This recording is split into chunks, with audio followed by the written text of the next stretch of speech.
Siku za nyuma hapa tulifanya interview na mwanao mmoja wa nyuma huko.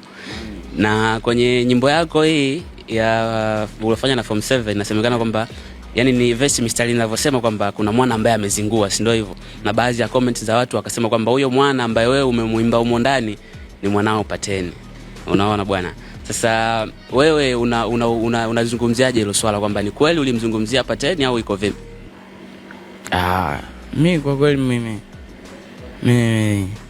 siwezi kumzungumzia mtu kwa kweli. Yaani bro, mimi siwezi kumzungumzia mtu.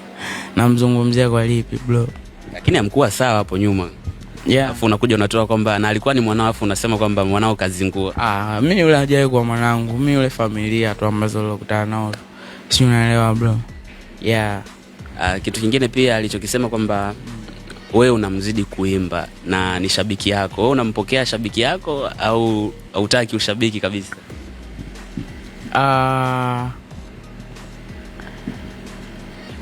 Mimi labda nimwambie tu.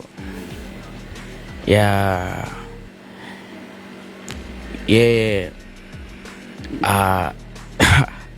Mwambie tu, usiogope, mwambie. Yani tufanye muziki. Yeah. Tufanye muziki alafu tutakutana juu bro.